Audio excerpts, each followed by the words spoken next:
Hey internet, I happen to have some spare bandwidth this weekend, so I decided to go ahead and make a few videos.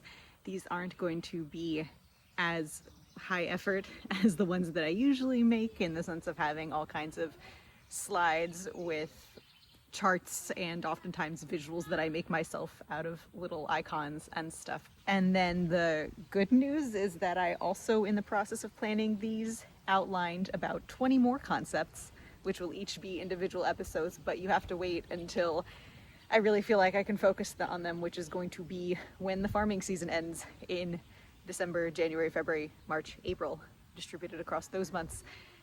So just hope that there is still internet and electricity by then. What we're going to get into with this one is a little mediocre garden tour. My thinking is that, like, I'm not a very good gardener yet. This is my second year. Last year, and I may as well go ahead and give you some background. Last year I interned on a very small farm. It was one greenhouse and 3 high tunnels, each 96 feet long. And then I also gardened for the first time on a very little plot, like basically enough that would be like the size of a cot to fit my body. And everything that I planted for the most part was from seedlings that I got from the farm that I was interning on.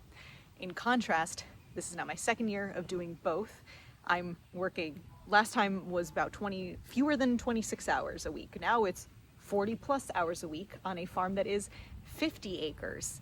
And the garden that I'm working on now, it's 30 by 30, a little bit bigger. I have half of it, my dad gets to do the other. And I'm growing everything from seed, which is a way different experience, but I am always stubborn and into challenging myself, and so this seemed to me to be the next graduation of like, no, I need to push myself to do this in the way that I would if we didn't have all of the conveniences that we do today and all of the advantages that you can get of relying on someone else to get a plant started for you and give it that really great head start, which, you know, the alternative would be saving seed yourself, and that way you kind of making your own process more self-sufficient. And if you're saving seed, that means you're also growing things from your own seed. And as you will see, there is a lot of room for improvement, and I do try to keep in mind like what would be fun for me to make, but also what do y'all want to see. And what I'm hoping with this in terms of the value proposition is that it would appeal to a wide audience, because either you're an expert gardener / farmer, and I know that I have a lot of those in my audience, and in that case you'll get to impart a lot of wisdom to me, because you'll see I have a lot of questions, I need a lot of advice, and you can share your expertise. And then if you're on the other end of the spectrum and you're a total beginner, I will try to explain a little bit of my rationale and what I was observing through this process, so that you can learn a little bit of the basics, because I'm at least not at like a total beginner level. And if you have additional questions, please feel free to post those in the comments, and then everyone can get in on teaching each other things and learning stuff. Also, just a couple more disclaimers before we get into this. You might be thinking, Andrea, you can't grow enough food to feed yourself in a 30 by 30 garden space. And I know that, but once you see how bad I am in gardening, you'll probably agree with me that there's no point in getting more land so that I can just fail at a bigger scale. I would rather get this situation under control and be good at it when it just fits in my little backyard. And then if the world doesn't fall apart too fast, then maybe I could one day transfer those skills to a larger scene where I'm also working together with more people. The other thing is that a lot of the stuff that I'm growing is pretty boring. There's a perennial bed, which I'll talk about, and then it's a lot of beans. Like 2/3 of my beds are beans, and hot peppers. And that was just because I knew that because this summer was going to be so much more physically taxing on me, and I am someone that can get to feel overwhelmed really easily, I wanted to create I wanted to be doing something in the garden, just to be like continuously building skills and learning things or whatever, but I didn't want it to be too high maintenance, because I knew that I would probably go many days without actually setting foot in there, which is true. There are days when I wake up, I head out to work, and then when I get home at the end of the day, I do exercise. I always make time for exercise no matter what's going on in my life, but then dinner and usually passing out directly and then start it all over the next day. So my plants have been a little bit neglected. So for those experts in my audience, you're probably wondering, what kind of a situation am I working with here? So I will give you a quick glimpse of the whole gardening area.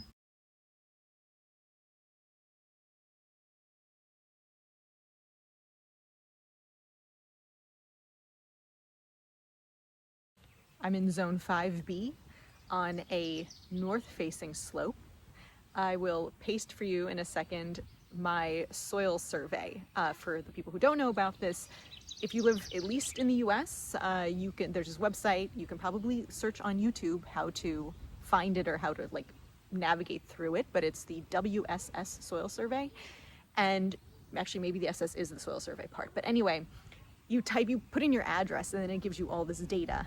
And you probably have to have a little bit of a soil science background to like even appreciate what the information that you're receiving means for your ability to grow. So anyway, I will paste that here and you'll see it's not great. And although I'm usually someone who is all about facing reality, when I saw this soil profile, I was just like, I'm just gonna pretend that's not real because I didn't want to deal with how unfavorable the conditions are. Like they're not good. So yeah, here it is. The part about rock fragments is no joke. I was harvesting a lot of stones, flat shale type stuff while broad forking. I didn't even notice the part before about the acidity, and no, I did not do a soil test, so please let me know if I should intervene now in terms of the acidity there. And yeah, the yellowish gray brown also was very evident when they were putting in the fence posts. Although it definitely looked much more clayey to me than silty or loamy. So what we did to deal with it was we first tarped the area over fall and winter. I did broad fork a little bit, and then we laid down wood chips for the paths and mushroom compost, just raised beds, not in a container obviously in that sense, but just mounds, and just planted directly into that. And although my side seems to be struggling, you can see it is working pretty well for my dad. The compost is really holding the water, getting warmer than everything else around it. I feel like if it already gets too hot this summer, I'll just lay down some straw. And the plant's roots obviously have a really easy time of getting through that, yet it is solid enough that they're not falling over. So it worked out okay, and that was just kind of like a guess on our part. And I do have intentions later this summer. Well, I'm gonna do some cover crop and stuff in the fall, but maybe there'll be an additional video for that. Two more factors. The trees around here do tend to cast quite a bit of shade. It definitely isn't like the large open like community garden that I'm used to or the fields that I farm on. And then the final factor to mention is pests, which I don't like that term. They have just as much a right to all of the plants that grow around here as we do, and we're simply competing for the same resources. But anyway, because we humans see the whole world from our perspective, we think of them as the pests in this story. And so of course we have a 6-foot deer fence which we got installed, and I should take this opportunity to mention that this is not a garden on a budget. So if you want some ideas on how to do some things without having to spend so much money, I will post some channels down below. But yeah, deer fence. My dad went in and put a smaller squared like fencing along the bottom against rabbits. So we've definitely successfully kept those out. But then we still get chipmunks running through, as well as lots of birds. And you will see that that was my main struggle this spring. So let's get into these crops. The first bed that I planted, inspired by the concept of food forests and permaculture and whatever, is my perennial greens bed. So I really like the idea that when you have these perennial vegetables, first of all, multiple advantages. You plant them once and then you never have to replant, which is really convenient. They just continue living through the winter into the next year, and they just get bigger, and you save yourself that effort. Also, because they're there longer, they have an opportunity to establish deeper roots and longer relationships with all of the other microbes and living things in the soil, and so They tend to have better access to water during a drought thanks to those roots. Also, they draw up more nutrition. That's all that comes to mind right now to me for the benefits of the perennial vegetables. But if you have anything else to say about them, go ahead and put it in the comments. This actually doesn't count. It's just marigolds. I like to plant them everywhere just because they bloom all year long and they're really hard to kill. And so it just provides this continuous beauty of the flowers for the entire season. And you can see here, this one is just about ready to bloom.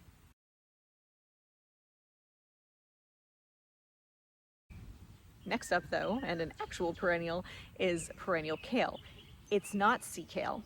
It's different because the sea kale is the Cramp maritima, and I forget why I didn't want that one. I think it was like a taste thing, but I ended up going with this perennial kale, and the variety is called Kaleidoscope Grex. I got it from Experimental Seed Network, maybe. I'll post their website below because they've got a really cool selection of stuff. And the word Grex means flock, and that's implying that the genetics aren't yet stable. So you have a diversity of individuals and genetics and stuff that you'll be seeing as it grows. Each of the plants is going to look pretty unique, and then it is up to us, the customers of the seed company, to narrow it down and develop like stable traits within a variety, and then you get like a new kind of plant or whatever. I'm not nearly that good or at that point, but I do look forward to seeing how they all look as they mature. And like kale is my main salad green.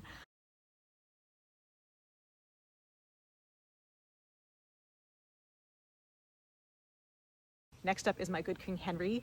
A lot of these plants developed lesions on their leaves. I tried to look it up and see what it was. The internet kept telling me that good King Henry is very hardy and doesn't develop any kinds of fungal issues or whatever, and so I was just feeling very gaslit, and then I panicked and I removed all the leaves because I'm always paranoid that whatever it is going to create spores and spread to everything else, and so now it looks to be doing okay.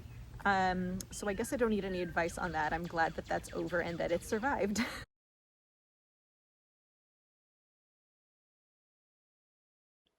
Whoops, I forgot to mention that I also have some Turkish rocket. Just two, but they are thriving.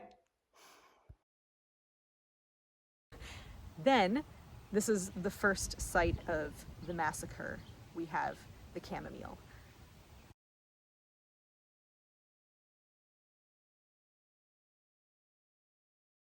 That used to be easily like a dozen plants, and then one day I went out there and they were gone, and I tried to tell my parents and be like, no, like something came and ate it, and they're like, oh, you mean like took a bite out of it? And I'm like, no, like no trace, fully like raptured up to the heavens and like didn't leave anything behind. So my thinking on this of how I could have done better or could do better next year is that if I'm doing them as transplants, I should wait until they get bigger and more mature so that they're not as easy to just like I get really eager when it starts to get warm and I want to transplant them out because I also feel bad for the plants being so constricted inside their little cell trays, but I'm probably doing it when they're too young.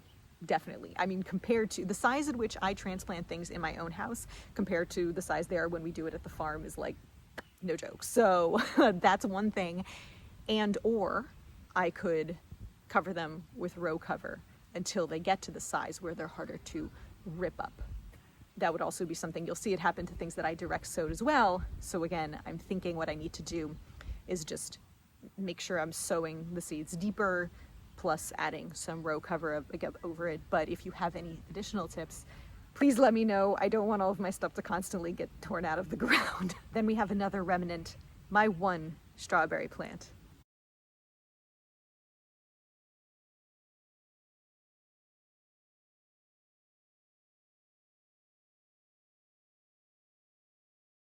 But as you can see, it is putting out all these little runners because life wants to live, and this is very exciting, and I am so proud of her. And then we have a few sad dill plants, although my dad reassures me that it'll grow big by the end of this season. And allegedly, dill grows like a weed and it spreads everywhere, but apparently not in my garden. Yeah, I know dill isn't technically a perennial, but it kind of behaves like one because it keeps coming back every year pretty easily, right? I talk so much and then I still forget to mention things. Here's my sorrel, another tenacious annual. And there is just one lone asparagus blowing in the wind.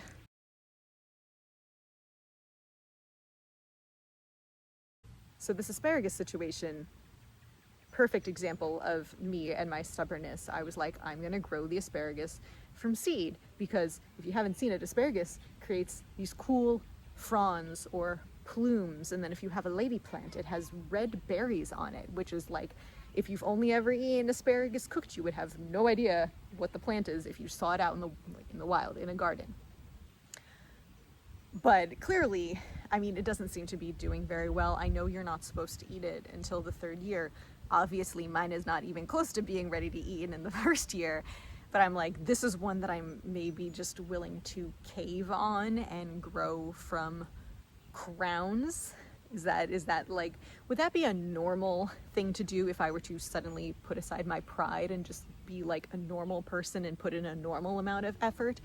Please let me know, or if there's something I should have done to make it a little bit thicker this year, that would be great. And like, is that what it's supposed to look like in the first summer? I really don't know. If I leave it alone, is it gonna come back next year and be bigger? There's also a blank space in there, which next year I'm planning to plant some lovage, sochan, and stinging nettle. If you have any tips on those, you may as well tell me now, because I'm probably gonna need them. Finally, on the end of the row are my poppies. I don't quite remember how I ended up going down this road. I think it started with reading some articles about Afghanistan and its poppy trade. And then I was like, wait, is opium something that you can grow at home? And then I realized that out of all I think there's hundreds of species of poppies, there's only one, someone correct me if I'm wrong, I did Google this, but like one that creates the substance from which we derive opium, and the seeds for that are easily available. And I went to an event hosted by Fruition Seeds with Petra Pageman, maybe some of you have heard of her, and they were giving away packets. They had poppies, and I was like, this is clearly meant to happen. And look how well they're doing.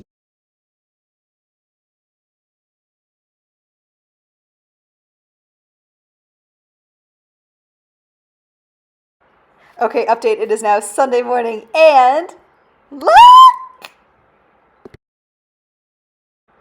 Also, my coworker who just posted on Instagram that hers are blooming too. How crazy! Okay, next bed. Now we're getting into the beans. So these are my chickpeas. I love some hummus. This is the Kabuli black variety, so the bean itself is going to be black, and I'm really excited to make some goth hummus.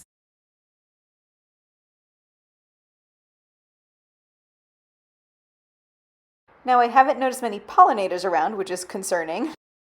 And then I noticed some of these chickpea plants getting yellow at the bottom. And first I was afraid that it was fusarium wilt, but I think it's just the normal part of their maturation cycle now that they've gone into reproductive mode. The plants they came up really easily, and there's just this one random one that is just sick, and I don't know why.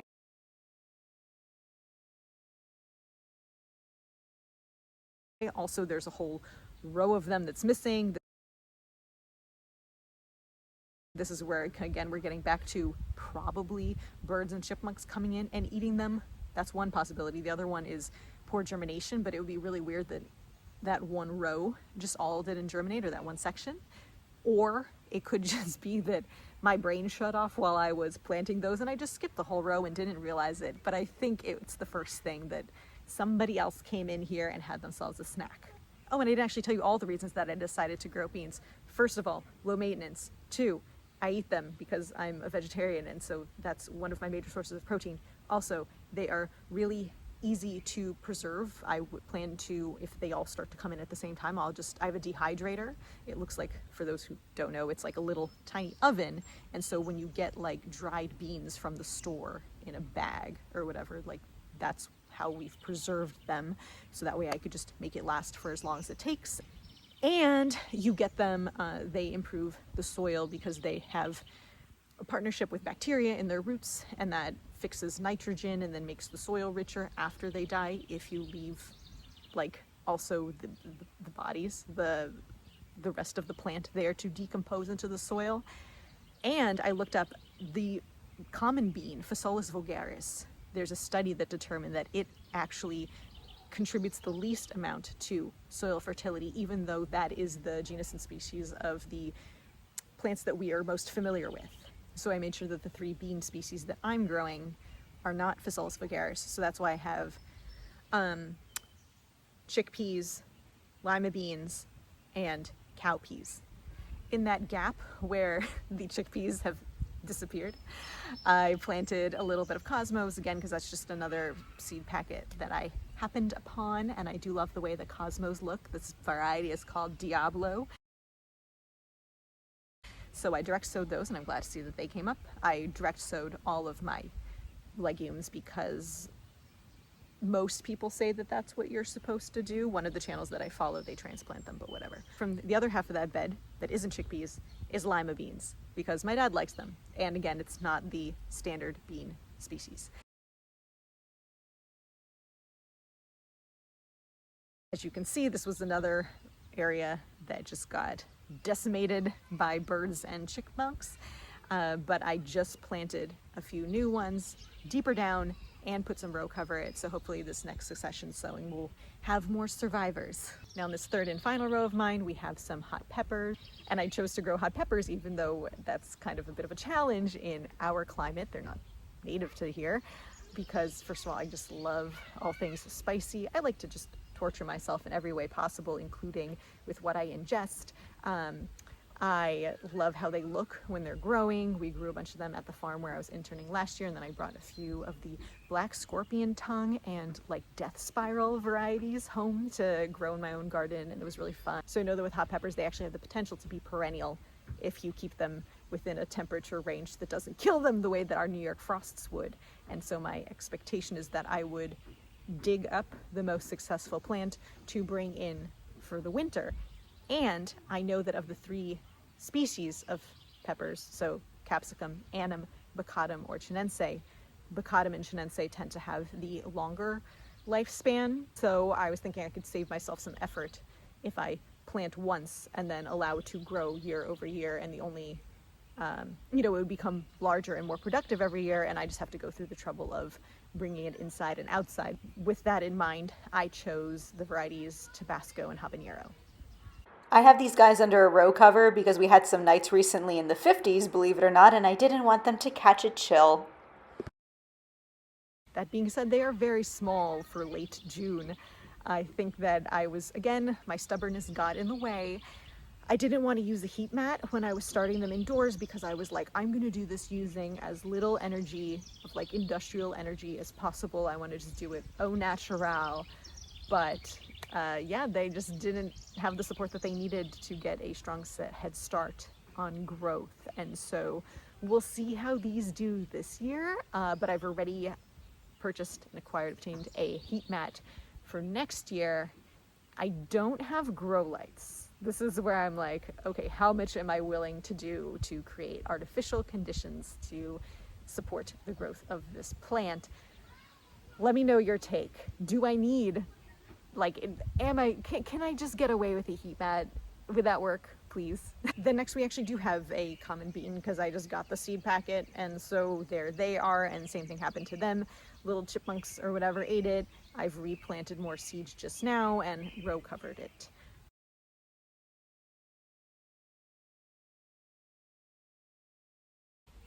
And finally, at least for what's in the enclosed garden area, we have cowpeas.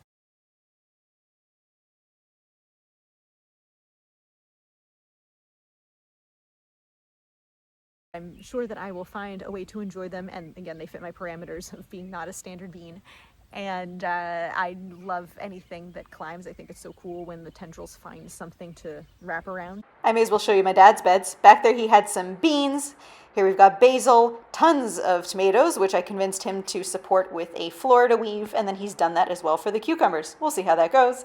Then here he's got lettuce, plenty of kohlrabi, and then garlic was outside the fence, and then over here we have onions. Now we're gonna step outside the garden to just a little area elsewhere that I've planted a few things. We have primarily Tulsi and rosemary. You'll see that rosemary is in little containers because those I'm planning to bring indoors over winter so that they can live a perennial existence similar to the hot peppers.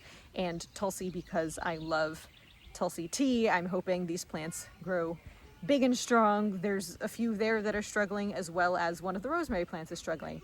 Why? I have no idea. Nature is a mystery.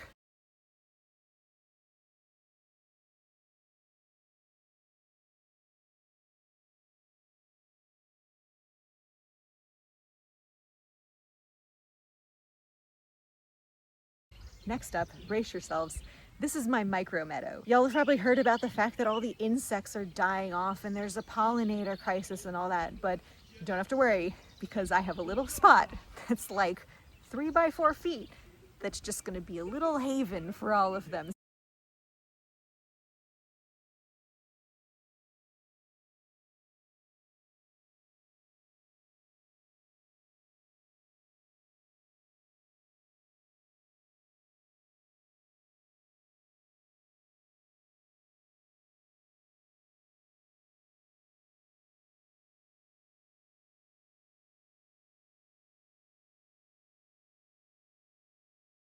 If anyone out there is a fan of native plants of the Northeast, perhaps you can identify some of the things that are starting to grow. For those who don't know as much about wildflowers, again, these are perennials. They live year after year, even after, as the seasons pass, the part that grows above ground does die back, but then the roots always survive underground, and then every year it grows back like bigger and stronger. And so the first year they tend to invest in their root system, and you don't see as much above ground growth. They don't flower. They'll probably flower next summer or the summer after that. And to help you imagine what that's gonna look like, here's a slide. I raised each of those individually in a cell tray. They're my babies. This is actually some milkweed that randomly popped up next to our house, and it's doing way better than what I planted because nature knows what she's doing. I have one more thing to show you, which is on the side of the house. I just got a few sunchokes, but I just wanted to put in a few and see how they do because of the reputation that they have for spreading. And if you haven't heard of a sunchoke before, Google it. Some final notes just to suck up some more to my food forest people. I do have some perennial trees and shrubs growing around here. I'll name as many as I can. This is American plum. I have some persimmons. We started out with American persimmons, not Asian. We started out with 4. I'm down to 2. For those who don't know, these require a male and a female, but I don't know if the 2 remaining are male and female. So I'm just gonna kind of leave it and test my luck. And then in the spots where those didn't grow, I'm gonna add pawpaws. And those also, they're not male and female, but you do need 2 usually. I actually have a few from a friend that I planted over there. And by the way, if you've never heard of a pawpaw before, that's another one that I don't have time to explain to you, but Google it. P-A-W, one word, native to the Northeast. These are some persimmons and pawpaw that I'm growing from seed. So my friend raised those from seed, and then I have a few more that are growing from seed, but I know that if you want predictable traits and the ones that we tend to enjoy in a fruit, that you're better off getting a cultivar. So I am planning to also just get 2 individuals of a known cultivar to plant over here. We have Gumi. Gumi's probably my favorite, berry, possibly. I just love the way that the leaves and the bark and the seeds are all speckled and pockmarked. And I plan to plant some sea berry across from it. And then we already have an aronia, aka chokeberry, some grapes, some gooseberries, as well as a lot of raspberries and blackberries, but the deer have been going to town on them, so we might have to wait a little bit longer to enjoy those. Oh, and there's also a random nanny berry growing right there. That's it, mediocre garden tour. I will have doomier things to say next time, I guess.